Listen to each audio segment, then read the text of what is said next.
السلام عليكم ورحمة الله وبركاته. الحمد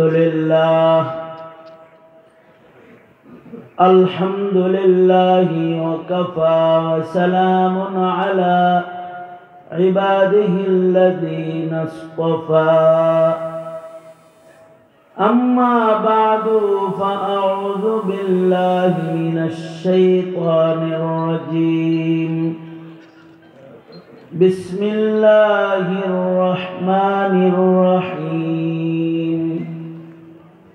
قل هل ننبئكم بالأخسرين أعمالا الذين ضل سعيهم في الحياة الدنيا وهم يحسبون أنهم يحسنون صنعا.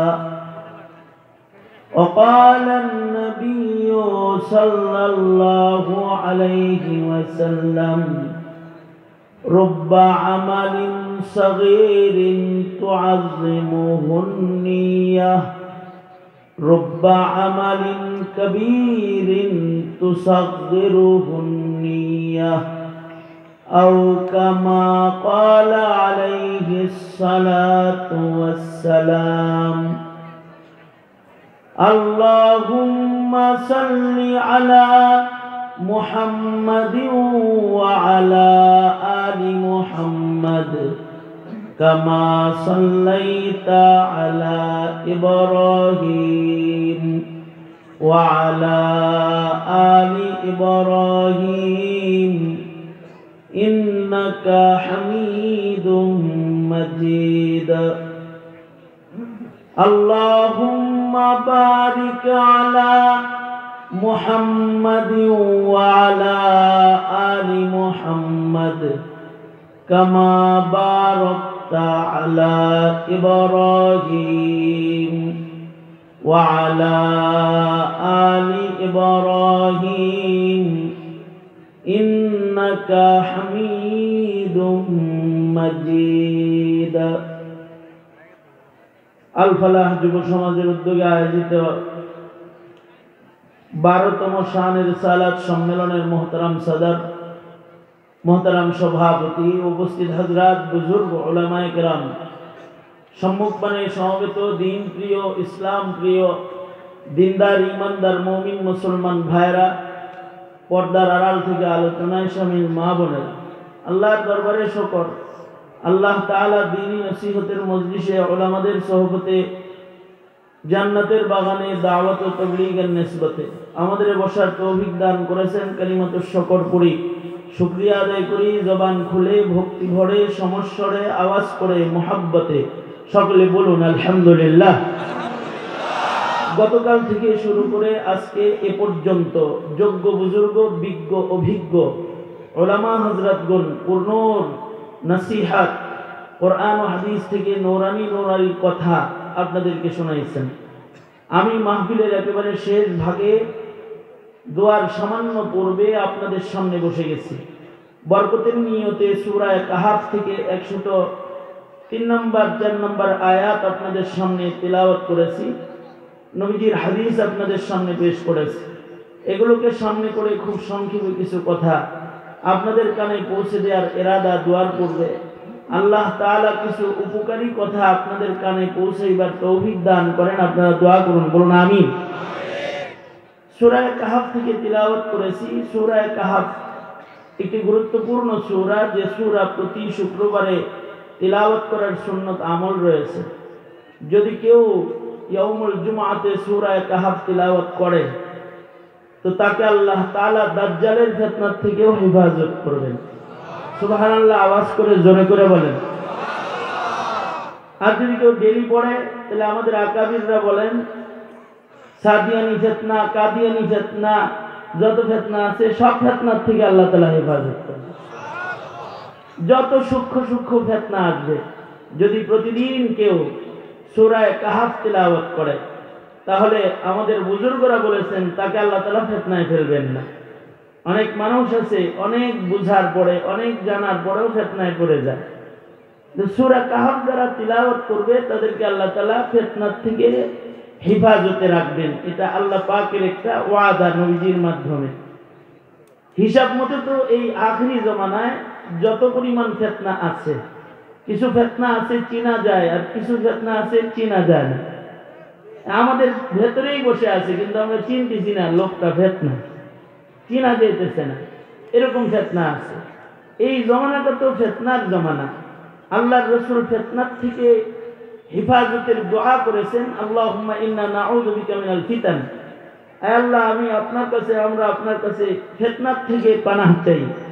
কারণ ফিতনাটা আশাদ্দু মিনাল কাতাল, কতলের চাইতে ভয়ঙ্কর হলো ফিতনা।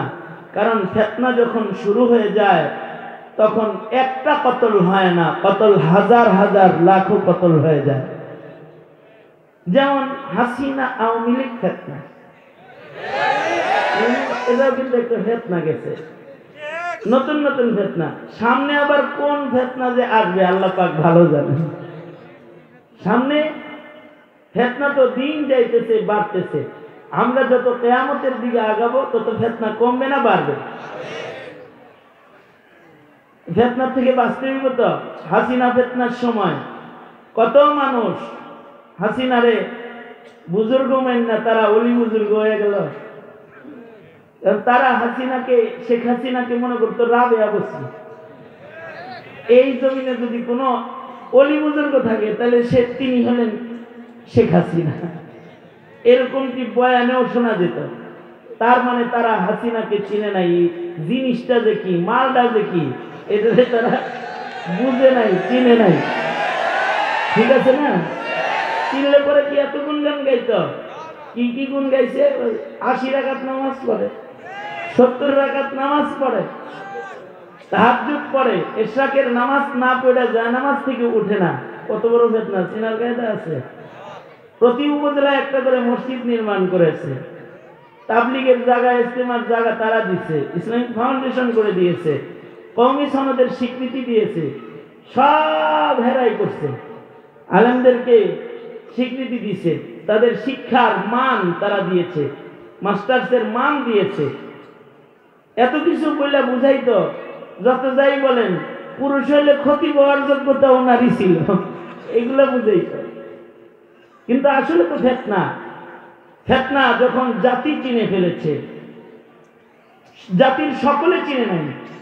যারা অলি বুজুর্গ মনে করছে তারা এই অলির পক্ষে জিহাদ করছে, রামদালয়ে জিহাদ করছে, চাইনিজ কুরাত লয়ে জিহাদ করছে, গুলা বারুদ লয়ে হেলমেট পরে জিহাদ করছে, জিহাদের ময়দানে ছিল তারা। কিন্তু যখন জাতি চিনে ফেলেছে তখন তারা মুজাহিদ হয়ে খালি হাতে এই সন্ত্রাসীদের সামনে গিয়ে দাঁড়িয়ে গেছে। যখন দাঁড়াইছে তখন পালাই গেছে। একদিন তো ওয়াজ নসিহত করে যা বুঝাইলো বুজুর্গ নাম্বার 1, পরে দেখি শয়তান নাম্বার 1। ইবাদতের বর্ণনা যাই দিছে, সম্পর্ক আল্লাহর সাথে না, তবে সম্পর্ক দিল্লির সাথে মেলা ভালো। এটা কিন্তু 5 তারিখে প্রমাণ হয়ে গেছে। এই তো ফিতনা যখন চিহ্নিত হয়েছে, এখন আর দেশে আওয়ামী লীগ নাই, কারণ আওয়ামী লীগ ফিতনাটাকে চিনে ফেলেছে। এখন যদি জিজ্ঞান যে কোন দল করেন, আমি কোনো দলই করি না। যারা আওয়ামী লীগ ছিল আগে বলতো, আগে মোটর সাইকেলের পিছনে লেখা রাখতো ছাত্র লীগ, এটা লেখা রাখতো। এখন আর দেখে না, এখন লেখে না, কারণ এখন লেখাটাও ফিতনা, এটা পাগলও বুঝে। যদি লেখে তাহলে জায়গায় কিলকুতা খায় মরে যাওয়ার সম্ভাবনা আছে। এখন ফিতনা চিনার কারণে সব আওয়ামী লীগ এখন কেউ জাতীয় পার্টি, কেউ বিএনপি, কেউ জামাত ইসলাম, আর কেউ হেফাজতে ইসলাম হয়ে গেছে। হ্যাঁ, আওয়ামী লীগ এখন হেফাজতে ইসলাম করে, তো জানেন না আপনারা? যেই হেফাজতে ইসলামের জ্বালা যন্ত্রণায় আওয়ামী লীগ হেফাজতের একেবারে সর্বনিম্ন ওয়ার্ডের একটা সমর্থকরে পর্যন্ত দৌড়ায় বেড়াইছে। এখন তাদের জিগাইলে হেরা কয় আমরাও হেফাজত করি। কি করে? হ্যাঁ, হেফাজত করে।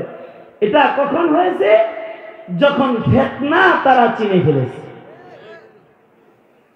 তবে কিছু বাচ্চাদেরকে ফিতনা চিনাইতে হয় নাই, ফিতনা নির্মূল করতে তারা মুহূর্তের ভেতরে ভূমিকা পালন করেছে। মুহূর্তের ভেতরে 5 তারিখে ফিতনা চলে গেছে, তারা 6 তারিখ সন্ধ্যার আগে ফিতনা মুক্ত বাংলাদেশ গড়তে বাংলাদেশের জমিনের উপরে যত ভাস্কর্য দাঁড়িয়েছিল সব তারা মাটির সাথে মিশিয়ে দিয়েছে। এমন ভাবে মিশাইছে মাটির সাথে যে আমি গত কয়েকদিন আগে গেলাম গোপালগঞ্জে, ওখানে শেখ সাহেব গোপালগঞ্জে গেলাম, লাগে না অবশ্য, গোপালগঞ্জে গেলাম, গোপালগঞ্জের প্রবেশ পথে শেখ সাহেব সালাম দিত। সেদিন গেলাম, দেখলাম শেখ সাহেবের মাথা নেই। এইভাবে করে এই বঙ্গবন্ধু প্রীতি যে আসলে মূর্তি প্রীতি প্রতিষ্ঠার একটা সূক্ষ্ম আন্দোলন, এটা যখন ইব্রাহিমের ছেলেরা বুঝে ফেলেছে, তখন স্বাধীনতার স্থপতি বঙ্গবন্ধুর একটা মূর্তি বাংলাদেশের মাটির উপরে এখন খাড়া দেখা যায় না, নামটাও তালাশ করে পাওয়া যায় না, মুছে ফেলা হয়েছে, নাম খুঁজে পাওয়া যায় না। এই ক্ষেত্রে কিন্তু সবাই চিনে নাই, তবে কিছু মানুষ চিনেছে, যারা সূরা কাহাফ না পড়লেও সূরা কাহাফ পড়নেওয়ালাদের সাথে যাদের সম্পর্ক আছে, আলেমরা সূরা কাহাফ পড়ে, এদের সাথে যাদের সম্পর্ক আছে তারা কিন্তু চিনে ফেলেছে। এ কারণে তারাই কিন্তু এই সংস্কারের কামটা নিজ জিম্মায় করেছে।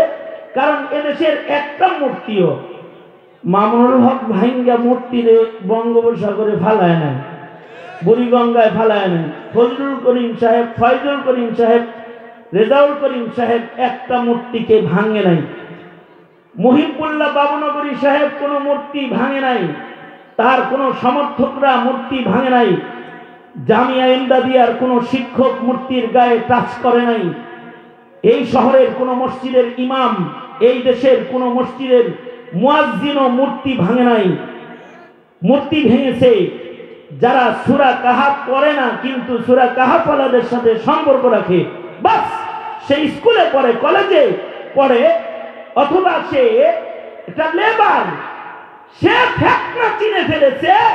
মূর্তি শুধু ভাঙে নাই, এটাকে পেশাব করেছে এটার উপরে, তারপরে মাটির সাথে মিশিয়ে দিয়েছে।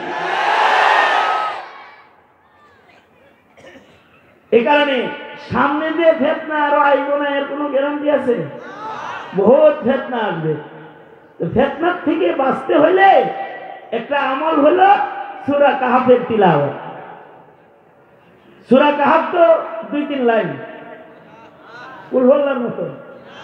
কয় পৃষ্ঠা হবে সেটা? হ্যাঁ, 12 পৃষ্ঠা মাত্র। এই 12 পৃষ্ঠার সূরা কাহাফ তো কলেজে পড়লেই পড়া যায় নাকি? কোন এমএ পাস করলে পড়া যায় না? ডাক্তার ইঞ্জিনিয়ার হইলে পড়া যায় না? কি পড়া যায়? বিশুদ্ধ করে পড়া যায় এমএ পাস করলেই? হ্যাঁ, এইটা বিশুদ্ধ করে খালি চিল্লা লাগাইলে পড়া যায় না।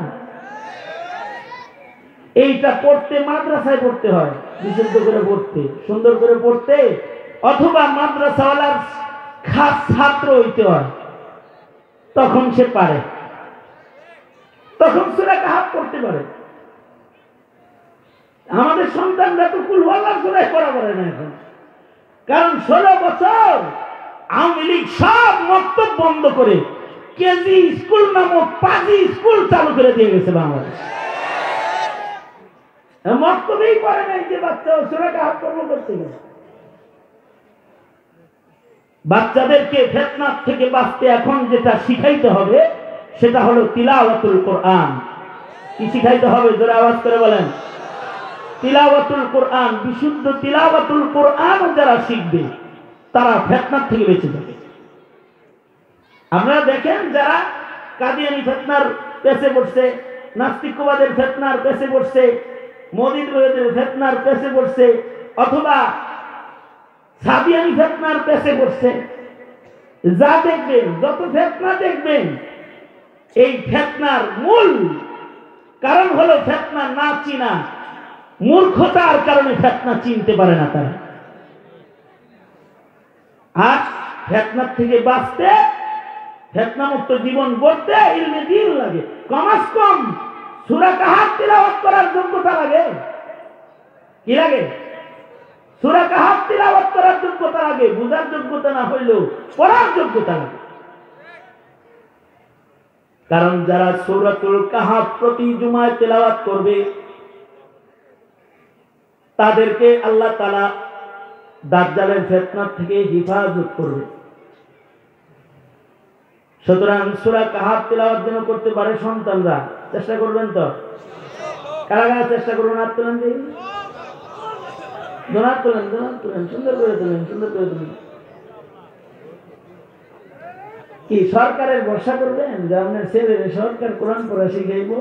আপনি শিখাইবেন? এই যারা বিয়া করছ নাই তারা হত্যার বেটা, হত্যার বিয়া কইরা ছেলেরে সূরা কাহাফ পড়ার যোগ্য মুমিন বানাবি নিজ জিম্মায় ফিতনা থেকে বাঁচার জন্য। ইনশাআল্লাহ চিল্লায় জোরে আওয়াজ করো ইনশাআল্লাহ, আরো জোরে ইনশাআল্লাহ, পারবো ইনশাআল্লাহ।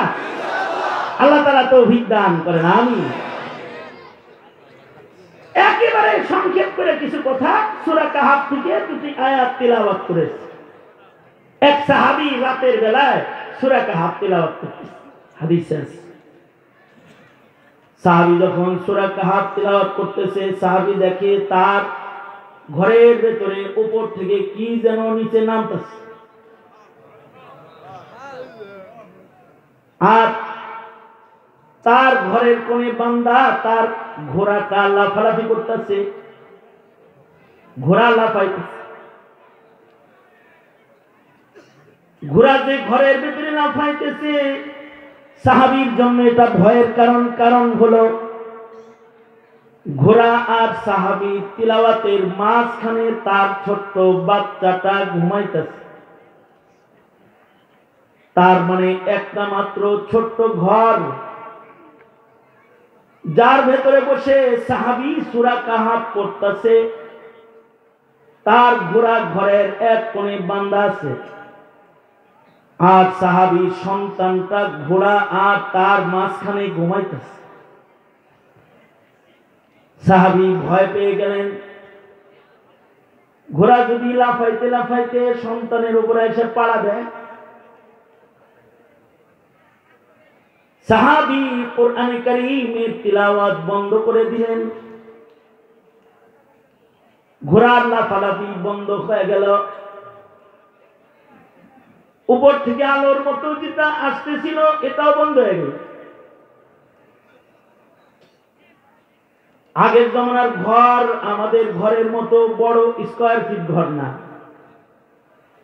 আমাদের বাড়ি ঘর গুলো হলো ডুপ্লেক্স বাড়ি।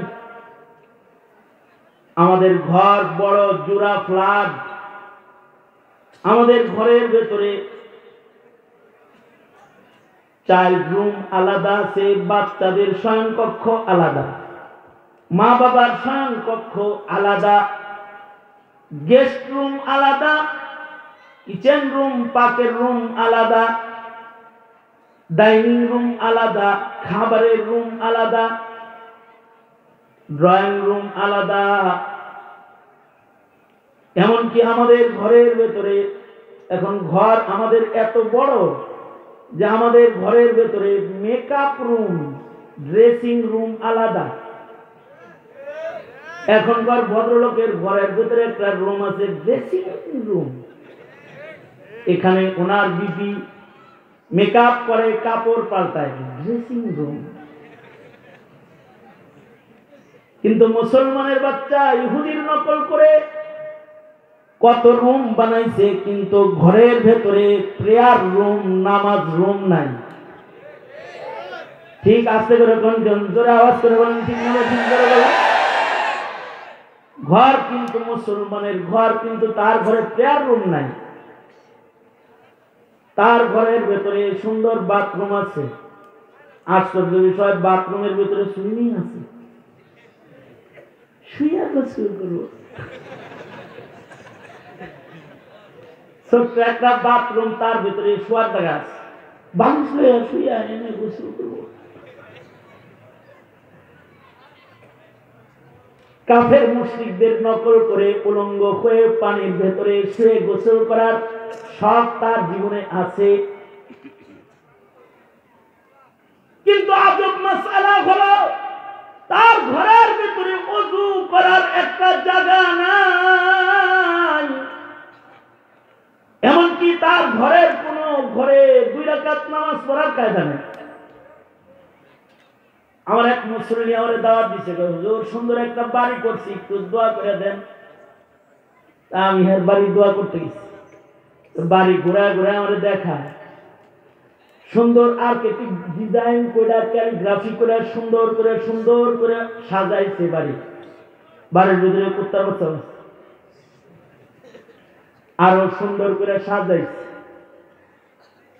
আমি দেখলাম, ঘুরে ঘুরে দেখলে খুব শান্তি পেতেছে। কিরকম সাজসজ্জার খরচ হয়েছে সব গল্প করতেছে। ঘরের ভেতরে বাতি এমন স্টাইলে লাগানো আছে, আলো ঘরে আছে কিন্তু বাল্ব কোথায় এটা দেখা যায় না। তার মানে ঘরের ডিজাইন বড় সুন্দর, আজব আজব ক্যালিগ্রাফি আছে। বাঙালি মহিলা কলসি কাখে হেঁটে যাচ্ছে দল ধরে, ক্যালিগ্রাফি সুন্দর সুন্দর ক্যালিগ্রাফি। রাখাল খ্যাত মিলাইতেছে, এটা ক্যালিগ্রাফি। সেই বিল্ডিং এ থাকলেও গরিবের বন্ধু, এটা বুঝে গেছে। গল্প করে হুজুর দেখছেন বাঙালি সংস্কৃতিটা ধরে রাখার জন্য ডিজাইনটা করছি। দেখায় দেখায় আমার কয় হুজুর কেমন হয়েছে বাড়িটা? আমার মর্মান্তিক, খুব ভালো হয়েছে। কিন্তু আল্লাহ না করুক আপনার মরণটার জন্য মসজিদের ভিতরে হয় দোয়া করি। কারণ এই ঘরে যদি আপনার মরণ হয় তাহলে কালেমা পড়তে পারবেন কিনা সন্দেহ আছে। তো মুখ তো কালো হয়ে গেছে, কি করেন হুজুর এই ঘরে কালেমা পড়বো না? না, যত মূর্তি, যত ছবি আর যত ডিজাইনার, যেমন কুত্তার বাচ্চা ঘরে দাঁড় করায় রাখছেন, বিদেশি কুকুর রাখছেন, এত কিছুর ভেতরে রহমতের ফিরিস্তা আসার কোন সম্ভাবনা নেই। ঘরটা চিকচাক ঝিকঝাক সুন্দর সুশ্রী মনোরম ডিজাইন হয়েছে, কিন্তু মুসলমানের ঘর হয়নি। যদি ফিরিস্তার আনাগোনা চান তাহলে এগুলো ভিন্ন ক্যালিগ্রাফি করেন। আমার কথাগুলো তার পছন্দ হয় নাই। আমার কথা হলো ঘর তো এখন অনেক বড়, ফ্ল্যাট অনেক বড়, কোথা থেকে আলো আসে বাল্ব দেখা যায় না। সুন্দর ডিজাইন, লক্ষ লক্ষ টাকা খরচ করে সুন্দর ঘর করেছে, কিন্তু রহমত নাই। কিন্তু সাহাবীর বাড়িটা একেবারে ছোট, একটা মাত্র ঘর, যার ভেতরে 4 রুম নাই। বাচ্চাটা পাশে শুয়ে আছে, যেখানে গাড়ির গ্যারেজ নাই, ঘোড়াটাও ও ঘরের আরেক কোনায় বাঁধা আছে। ঘরের ভেতরে বাতি নাই, বাতি নাই। আগের জমানার ঘরে বাতি ছিল না। খোদ সাইয়্যিদুল মুরসালিন রাহমাতুল লিল আলামিন মুহাম্মাদুর রাসূলুল্লাহ সাল্লাল্লাহু আলাইহি ওয়াসাল্লামের ঘরে বাতি জ্বলতো না, চেরাগে তেল নাই। বুখারীতে আছে। উম্মুল মুমিনিন নিজে বলেন আমাদের চুলায় আগুন ধরতো না, তাই নবীর সেজদার জায়গায় যে শুয়ে থাকতাম, অন্ধকারে দেখতাম না। তার মানে আল্লাহর রাসূল সাইয়্যিদুল মুরসালিন, তার ঘরটাও বড় ঘর না। আপনার ঘর আমার ঘর বড়, সাইয়্যিদুল মুরসালিনের ঘর ছোট, সাহাবীর ঘর ছোট, আবার বাতি নাই। উম্মুল মুমিনিন বলে বাতিতে চেরাগে তেল নাই। অথচ মুহাম্মাদুর রাসূলুল্লাহ সাল্লাল্লাহু আলাইহি ওয়াসাল্লাম আল্লাহ যদি বলতেন ওগো আল্লাহ এই উহুদ পাহাড় আমার জন্য স্বর্ণ বানায় দাও, আল্লাহ তাআলা উহুদ পাহাড়কে নবীর জন্য স্বর্ণ বানায় দিতেন। তার ঘরে ঐচ্ছিক দারিদ্রতা, নবী আলাইহিস সালাতু ওয়াস সালাম ঘরের ভেতরে চেরাগে তেল নেই। আল্লাহর রাসূল সাল্লাল্লাহু আলাইহি ওয়াসাল্লাম নামাজ পড়ে, ঘরে নামাজ আছে, ঘরে ইবাদতের আলো আছে। সাহাবীর ঘরের ভেতরে বাতি নাই, ঘরটা বড় নয় কিন্তু উপর থেকে নূর আসে যায়। আল্লাহু আকবার। ঘরের ভেতরে তিলাওয়াতুল কুরআনের আলো আছে। আল্লাহর রাসূলের ঘরের বাতিতে তেল নাই কিন্তু রাসূলের ঘরের লম্বা নামাজ আছে। আল্লাহর রাসূল যখন নামাজ পড়তেন, উম্মুল মুমিনিন বলেন কখনো 3 পারা 4 পারা নবীজি এক রাকাতে তিলাওয়াত করতেন, আর আমি নবীজির মুসাল্লার উপরে শুয়ে পড়তাম। বাতিতে তেল নাই, বুঝতাম না যে নবী কোথায় সেজদা দিতেছে। আল্লাহর রাসূল যখন সেজদায় যাবেন তো আমার পা হাত দিয়ে সরায়া দিতেন, আমার পায়ে দাবানি দিতেন। আমি তখন পা সরাইতাম আর নবী সেজদা করতেন। তার মানে মুহাম্মাদুর রাসূলুল্লাহর ঘর কত ছোট ঘর। ছোট ঘর হইলেও নবীর ঘরের ভেতরে ইবাদত আছে। তোমার আমার ঘর অনেক বড় ঘর, কিন্তু তোমার ঘরে টেলিভিশন আছে, তোমার ঘরে সিনেমা আছে, তোমার ঘরে নাটক আছে, তোমার ঘরে বাদ্যের আওয়াজ আছে, তোমার ঘরের ভেতরে ছবি আছে, তোমার ঘরের ভেতরে মূর্তি আছে, তোমার ঘরে নামাজ নাই, তোমার সন্তানের ওযু করার জায়গা নাই, তোমার বিবির নামাজের জায়গা নাই। তোমার আমার আধুনিক ঘর, কিন্তু মুসলমানের যারা ইবাদত ঘরের ভেতরে নাই। মুসলমানের ঘর যদি খারাপ হয় তাহলে ওই মুসলমানের নাম আল্লাহর পছন্দের বান্দার লিস্টে আল্লাহ তাআলা রাখে না। আল্লাহর পছন্দের বান্দার লিস্টে তার নাম রয় যার ঘরের ভেতরে বাতি নাই, ডিজাইন নাই, কিন্তু ইবাদত বিদ্যমান রয়। ওয়াল্লাযীনা ইয়াবীতুনা লিরাব্বিহিম সুজদান ওয়া কিয়ামা। যে ঘরের বাসিন্দারা নামাজ পড়ে, যে ঘরের বাসিন্দারা জিকির করে, যে ঘরের বাসিন্দারা তিলাওয়াতুল কুরআন করে, এই ঘরের বাসিন্দাদের নাম আকাশে আল্লাহর গোলামের খাতায় আছে। আল্লাহু আকবার করে বলেন। ঘরে কি করবা? খালি মসজিদে এসে ইবাদত করার জায়গা? আমার মহল্লায় এক চাচা আছে, কোরআন শরীফ পড়তে মসজিদের ভিতরে, মুয়াজ্জিনের সাথে ঝগড়া লাগাই দিত আগে দরজা খোলা নিয়ে। হ্যাঁ, আমি তো তেলাওয়াত করার আগে আসি, আপনারা খুঁজে পাই না। মুয়াজ্জিন আজানের টাইমে খুলে, মুয়াজ্জিনও তেরা, মুয়াজ্জিন কয় আপনি বারান্দায় পড়তে পারবেন না, এত আগে আসেন। আপনি একার জন্য মসজিদ খুলে রাখবো আমি? এত আগে আসেন কে? কয়েকটু তিলাওয়াত করি। একদিন তো মসজিদের ভেতরে টুল বানায় নিয়েছে একটা বসার, আর সামনে বেঞ্চি পড়ার, ওই এমনি সেজদা মারে, ওই নিয়ে আবার তিলাওয়াত করে। হাত্তাকি খতিব সাহেব যখন খুতবা করে, সেও তখন ওখানে তিলাওয়াত করে। কত বড় বুজুর্গ, চিন্তা করছেন? আমি তো একদিন ধরে বলছি, চাচা এটা কি আপনার মসজিদে এসে কোরআন শরীফ কোরআন লাগবো? কোরআন শরীফ বাড়িতে পড়তে পারেন না? তো বাড়ির পরিবেশ আছে নাকি? আমি তাহলে আপনার বাড়ি তো খারাপ বাড়ি। বাড়ি পরিবেশ নাই, বাড়িতে কোরআন শরীফ পড়ার জায়গা নাই, কিন্তু মসজিদে এসে হুজুরের লোকে খুঁচাখুচি করার সময় তো অনেক আছে। আমি ইমাম মুয়াজ্জিনকে বললাম, এই চাচা চুল গায়ে কাটতে হবে, সারা জায়েজ নেই এখানে রাখে, এর ঘরে নামাজ পড়তে হবে। ঘরে টিভি চলে, বুজুর্গি দেয় মসজিদের ভিতরে। ঠিক বললেও ঠিক, না বললেও ঠিক।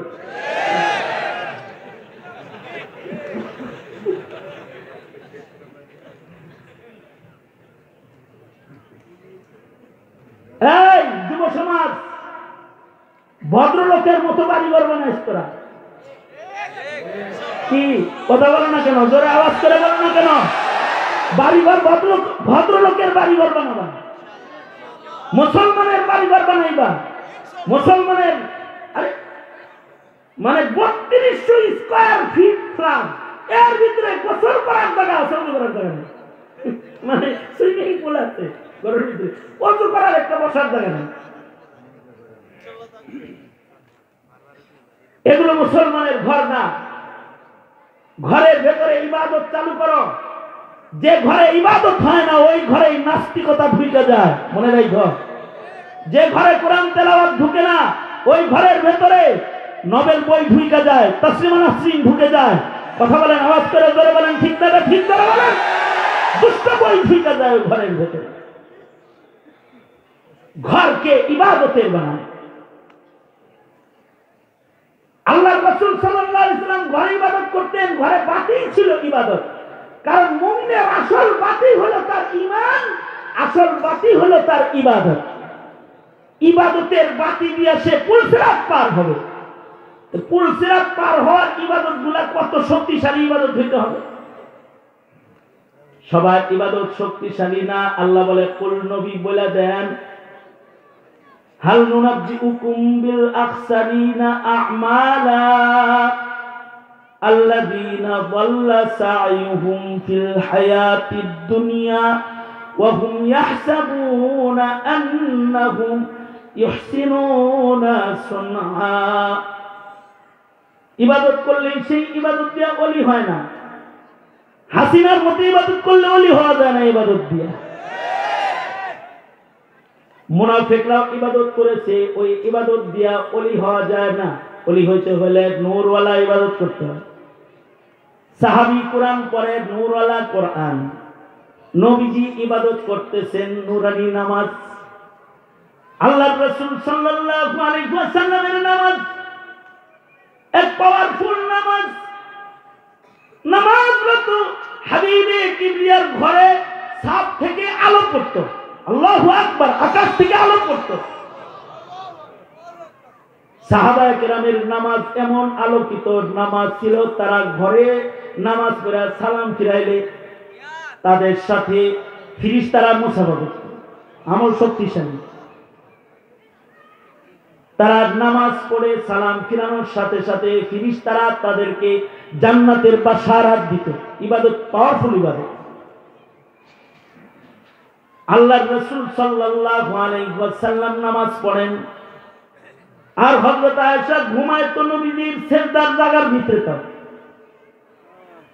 আল্লাহর রাসূল নিজের হাতে উম্মুল মুমিনিনকে সরায়। এক একটা হাদিস থেকে উম্মতের উলামায়ে কেরাম হাজারো মাসাইল বের করেছেন। এই হাদিস থেকে মাসআলা বের হয়, মহিলার সাথে বিবির সাথে স্পর্শ লাগলে ওযু ভাঙে না। আপনি ওযু করছেন, মসজিদ যাইতেছেন, বিবি সামনে আছে, মুসাফার জন্য হাত বাড়াই দিচ্ছে, মুসাফা করে যাবেন। যদি মুয়ানাকা করতে চায় মুয়ানাকা করে যাবেন, অসুবিধা নেই, ওযু ভাঙবে না। বুখারীর হাদিস প্রমাণ করে। আল্লাহর রাসূল নামাজ পড়তেছেন, নিজের হাতে উম্মুল মুমিনিনকে দাবায়া দিতেছেন, উম্মুল মুমিনিনকে সরায়া দিতেছেন। তার মানে নামাজরত বিবির সাথে স্পর্শ হওয়ার পরেও নামাজ নষ্ট হয়নি। এক হাতে হযরত উম্মুল মুমিনিনকে আল্লাহর রাসূল সরাইছেন, তাতে আমলে কাসির হয় নাই। আমলে কাসির করলে পরে নামাজ ভেঙে যায়। আমলে কালিল নামাজকে বরবাদ করে না। আপনারা মনে মনে ভাবতে পারেন যে হুজুর আমাগরে আমলে কাসির শুনে লাভ নাই, আমাগর বউ নামাজই পড়ে না, আমাগর হাত দিয়ে শোনান লাগবে না। আরে মিয়া, আপনার বউ আপনার সেজদার জায়গায় নাই, কিন্তু পকেটের ভিতরে বহু বউ আছে। নামাজে দাঁড়াইছেন, তখন আপনার মোবাইল রিংটোন বাজতেছে, বেদের মেয়ে জোসনার রিংটোন। এখন কি করবেন আপনি? বুজুর্গ হইয়া আমলে কাসির যদি না চিনেন তাহলে দাঁড়ায় থাকবেন আর এরকম খিলাফ করবেন খালি, আর ওই দিক দিয়ে বেদের মেয়ে গান গাইতে থাকবো।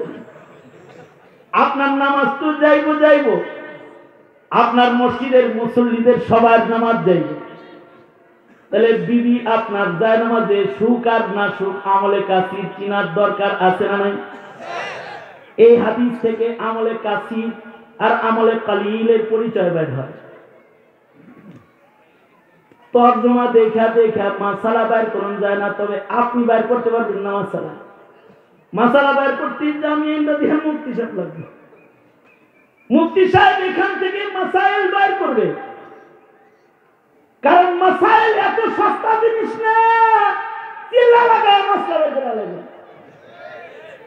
ডাক্তারি পয়রা মাসাইল বাইর করবেন এত সস্তা না, ইঞ্জিনিয়ারিং পয়রা মাসাইল বাইর করবেন সস্তা না। মাসাইল কোন পেঁয়াজ আলু রসুন না দিয়ে লাঙ্গলের ফাল দিয়ে বাইর করবেন। লাঙ্গলের ফাল দিয়ে পেঁয়াজ আলু রসুন বাইর করা যায়, কিন্তু মাটির নিচে লুকায় থাকা খনিজ সম্পদ বাইর করা যায় না। মাসাইল গুরুত্বপূর্ণ এক জিনিসের নাম, যেটা খালি দুনিয়ার শিক্ষা অর্জন করলেই মাসালা বের করা যায় না। মাসালা বের করতে লাগে ফকিহ, আলেম দ্বীন। তবে আলেম দ্বীন মাসাইল বের করে ফেলে ইলমের আলোক রোশনি দিয়া। এ কারণে আল্লাহ মুমিনদেরকে বলেন ফাসআলু আহলায যিকরি ইন কুনতুম লা তা'লামুনা বিল বায়িনাতি ওয়াজ জুবুর। তোমার কাছে বায়িনাত নাই, তোমার কাছে জুবুর নাই, তোমার কাছে মাসাইল বের করার হাতিয়ার নাই, আগলা মাতব্বরি করো না, পরে মশলা দিতে যায় মাইরা হালাইবা। সব কামে মাতব্বরি করতে হয় না। এক মহিলার চার পোলা, সে আজান বেটারে দেখে যে এমনি করে ধরে আর এমনি করে কাটে, আর মুসলমানি করাইলো 5 মিনিট 10 মিনিটের ভিতরে 4 দিনে 5টারে মুসলমানি করা হয়। হে চিন্তা করলো খালি চামড়াটা ধরে আর কাটে, এর জন্য আজান রে 2000 করে দিব। দরকার কি? এটা তো দেখছি শিখছি। নিজের পোলা গো নিজে মুসলমানি করে, মুসলমানি করেছে যে সোনা কেটে যাচ্ছে। মৌলবীদের মাসাইল বের করা দেখা তুমি যদি মাসালা বের করতে যাও তাহলে গাজী হইতে যাইবা, কিন্তু খুনি হইয়া কবরে যাইবা। বুঝেন নাই? বুঝলে বুঝেন, না বুঝেন না বুঝেন, বলার কথা বলে দেন। মাসাইল বের করা এটা সবার কাজ না, এ কারণেই আলেম লাগে। আলেম যদি মাসাইল বের করে না দেয়, তোমার স্কুল কলেজ ইউনিভার্সিটি 22টা খায় একটা মাসালা বের করতে পারবে না কিয়ামত পর্যন্ত, একটাও বের করতে পারবে না।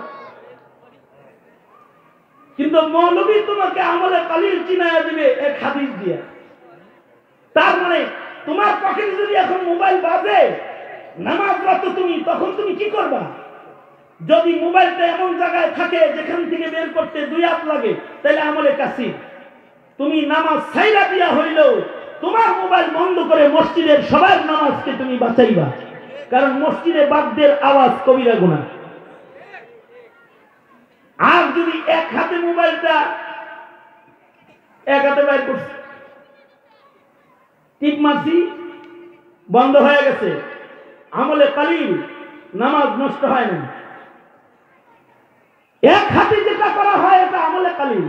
আর যদি 2 হাত লাগে, আমি আরেকটা আমলে কাসির চিনাই। আমি হচ্ছে মসজিদে হারামে নামাজে আছি, আমার পাশে এক বুড়া চাচা নামাজ পড়তেছে। এহরামের কাপড় পরা, তো কাফনের তো পকেট নেই। কাফনের পকেট আছে? কাফনের পকেট আছে? কাফনের পকেট নাই। এই চাচার ছেলে ওনার মোবাইলটা গলায় লটকায় দিছে রশি দিয়া, যেন বাবা ভিড়ে হারায় গেলে যেন পাল করে বাবারে তালাশ করে নেওয়া যায়। হের গলায় তো মোবাইল ঝুলানো, সে আমার পাশে নামাজে দাঁড়াইছে, এই মোবাইলে যে রিং ঢুকা শুরু হয়েছে, কতক্ষণ পর পর রিং আসে যাক, 2 রাকাতে হারামের ইমামের তিলাওয়াতের কারণে রিংয়ের আওয়াজ তো বোঝা যায় না, নামাজও চলছে, রিংও চলছে, চাচা তো নড়ে চড়ে না। পরে যখন কেরাত বন্ধ হয়েছে, তখন যে বাতা শুরু হয়েছে, আমি তো বিরক্ত, চাচার ডানে বামে যারা আছে সব বিরক্ত, চাচা নিজেও বিরক্ত। চাচা আস্তে করে ফোনটা তুলে কয়, নামাজ পড়তেছি, পরে কল করিস। এই কথা বললে আবার ওই মনে রয়েছে নামাজ পড়তেছে। যাক, এতক্ষণ তো তাও আমার নামাজও ছিল, এইটার পরে আমার নামাজও গেছে।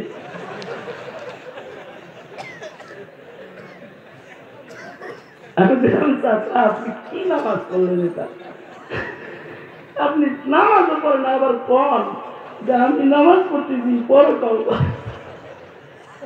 এরকম দিলে তারিমও বাড়বেন না আপনি।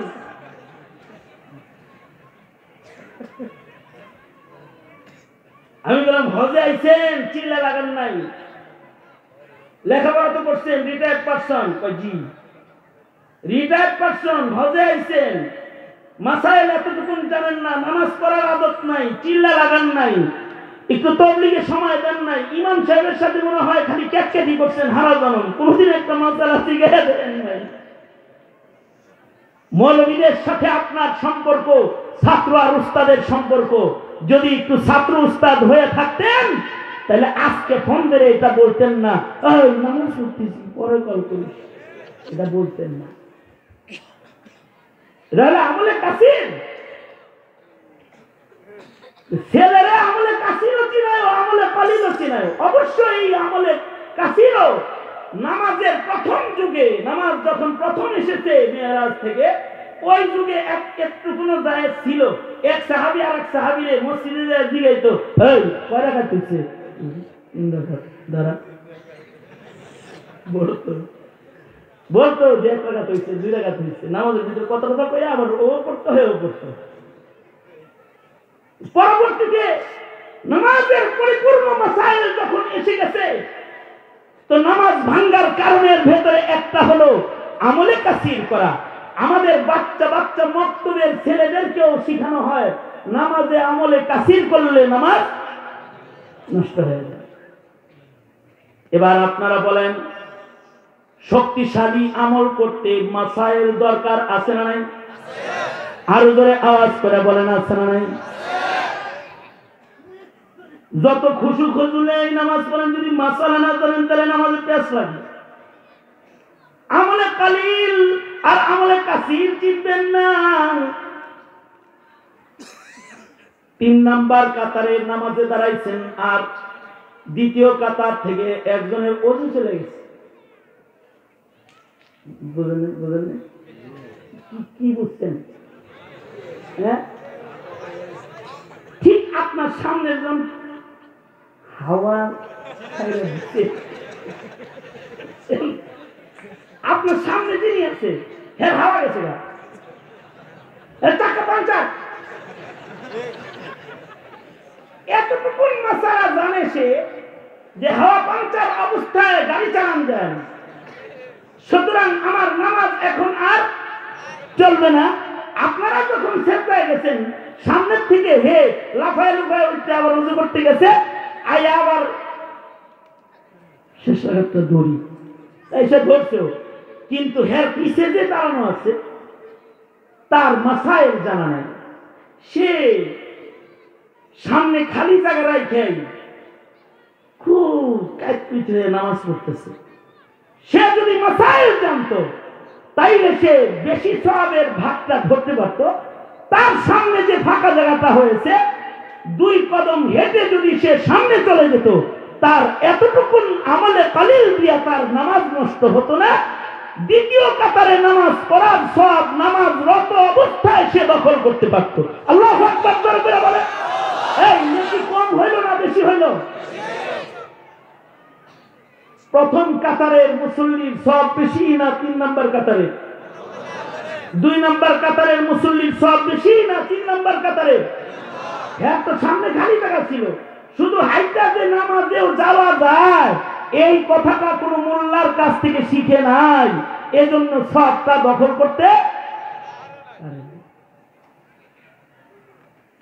এখানে মাসাইল যদি কেউ না জানে তার আমল দুর্বল হয়ে যায়। কারণ যদি নিয়ত খারাপ হয় তার আমল দুর্বল হয়ে যায়। রুব্বা আমালিন সাগীরিন তুআজ্জিমুহুন নিয়াহ, রুব্বা আমালিন কাবীরিন তুসাগগিরুহুন নিয়াহ। যদি রিয়া ঢুকে যায় আমল নষ্ট হয়ে যায়। সবচেয়ে বড় কথা, যদি কারণ ঈমান নষ্ট হয়ে যায় জিন্দেগীর সব নেক আমলগুলো, হায়াতের সব মেহনত বরবাদ হয়ে যায়। এ কারণে উম্মতকে ঈমান শিখানো দরকার, উম্মতকে কাদিয়ানি চিনানো দরকার, নাস্তিক চিনানো দরকার, হাসিনা চিনানো দরকার, আওয়ামী লীগ চিনানো দরকার। কারণ যদি তার আমল টিকাইতে হয় তাহলে তার ঈমান আগে বাঁচাইতে হবে। যাদের ঈমান বাঁচবে না তাদের হায়াতের মেহনত বরবাদ। আল্লাহ বলেন, বন্ধু আপনি আপনার সাথীদেরকে বলে দেন, হাল নুনাব্বিউকুম বিল আখসারিনা আমালা আল্লাযীনা যাল্লা সা'য়ুহুম ফিল হায়াতিদ দুনিয়া ওয়া হুম ইয়াহসাবুনা আন্নাহুম ইউহসিনুনা সুনআ। আল্লাহর রাসূল আপনি বলে দেন, কিছু মানুষ আছে তারা হজের হিসাব করে, কতগুলো মসজিদ বানাইছে, উপজেলা একটা বানাইছে, হিসাব করে, কিন্তু ঈমান নষ্ট করছে, তার আমল বরবাদ। জীবনে কত টাকা দান করেছে তার হিসাব করে, কিন্তু তার নিয়ত বরবাদ, ঈমান বরবাদ, তার আমলের শক্তি নাই, আমল বরবাদ। তার মাসাইল নাই, মাসআলা জানে না, সুন্নত তরিকায় আমল করে না, তার আমল বরবাদ। সুতরাং উম্মতকে শুধু মুসলমান হিসেবে জন্ম নিবন্ধন কইরা দিলেই আল্লাহর খাতায় মুসলমান হয় না, অথবা আল্লাহর কাছে যাওয়ার উপযুক্ত মুমিন সে হয় না, যতক্ষণ না পর্যন্ত তাদেরকে ঈমান, আমল, ইখলাস, সুন্নত শিক্ষা না দেওয়া হয়। দাওয়াত ও তাবলীগের মাধ্যমে সারা দুনিয়াতে এই কাজটাই হয়। আসন্ন বিশ্ব ইজতিমা 6 দিন লাগাতার 2 পর্ব, 31, 1, 2, 3, 3, 4, 5, এতে ঈমান শিখানো হয়, আমল শিখানো হয়, সুন্নাত শিখানো হয়, মাসাইল, ন্যূনতম মাসাইল শিক্ষা দেওয়া হয়। এই তাবলীগকে মাসাইলের আওতায় চালাইতে মাসাইল ওয়ালা আলেমদের নিগরানির দরকার হয়। ঠিক কিনা যারা আওয়াজ করে বলেন। সঙ্গত কারণে তাবলীগ ওই তাবলীগ করা যাবে না যে তাবলীগে মাসাইল ঠিক করার লোক নাই। সুতরাং আলেমরা যেখানে, আপনারা মনে থাকবে তো ইনশাআল্লাহ? কার কার মনে থাকবে হাত তোলেন। কারণ আমাদের ঈমান আমল নষ্ট করা যাবে না, আমাদের ঈমান আমলকে আমরা কবরে নিয়ে যেতে চাই। ঠিক কিনা যারা আওয়াজ করে বলেন। সোজা করেন, সোজা করেন।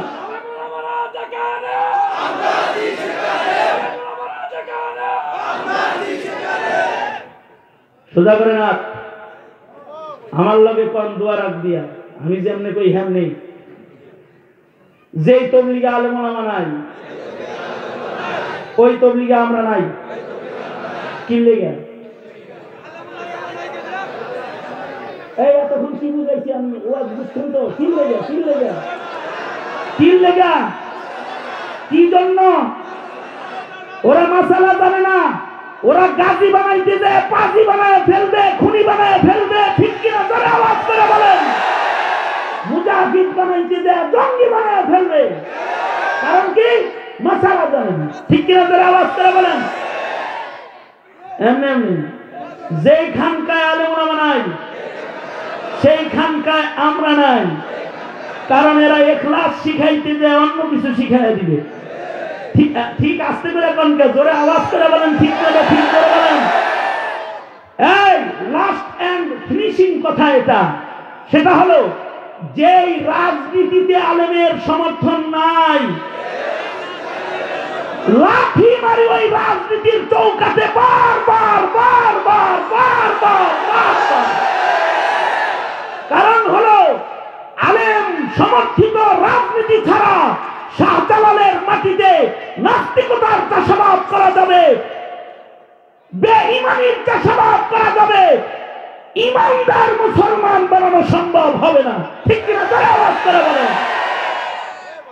সুতরাং ওই রাজনীতিতে আমরা নাই, যেই রাজনীতিতে এদেশের আলেমদের সমর্থন নাই।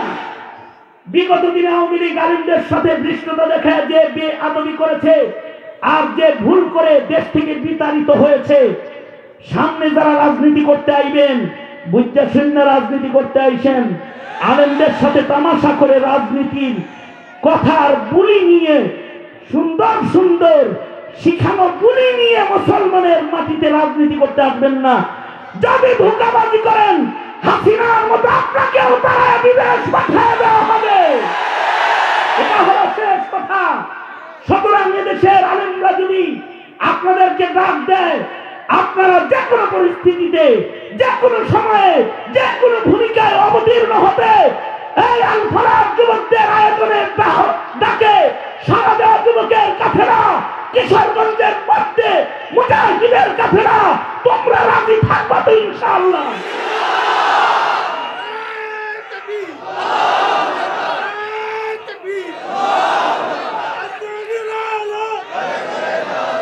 আল্লাহ সবাইকে কবুল করুক। চিল্লায় জোরে আওয়াজ করে বলেন আমিন।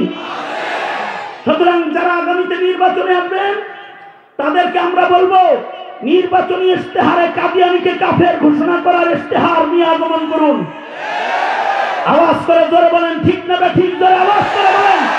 নির্বাচনের ইশতেহারে নাস্তিক মুরতাদের ফাঁসির ইশতেহার নিয়ে আগমন করুন। নির্বাচনের ইশতেহারে সংবিধান সংস্কার করে 17 কোটি মুসলমানের উপযুক্ত সংবিধান করার ইশতেহার নিয়ে ময়দানে আসুন। আওয়াজ করে বলেন, আওয়াজ করে বলেন ঠিক না ঠিক?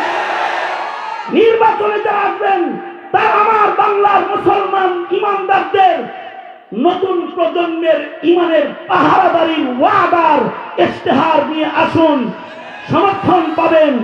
অন্যথায় কপালে ইসলাম বিদ্বেষীদের যা জুটে সেটা আপনার জন্য শাহজালালের সন্তানরা রেডি করে রাখবে। রাজি তো ইনশাআল্লাহ? রাজি তো মনে থাকবে তো? এটাই শামের সালাত সম্মেলনের শেষ কথা।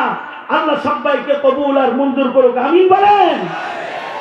সবাই ইস্তিগফার করেন। আস্তাগফিরুল্লাহ রাব্বি মিন কুল্লি যামবি ওয়া আতুবু ইলাইহি লা হাওলা ওয়ালা কুওয়াতা ইল্লা বিল্লাহিল আলিয়্যিল আযীম। আস্তাগফিরুল্লাহ।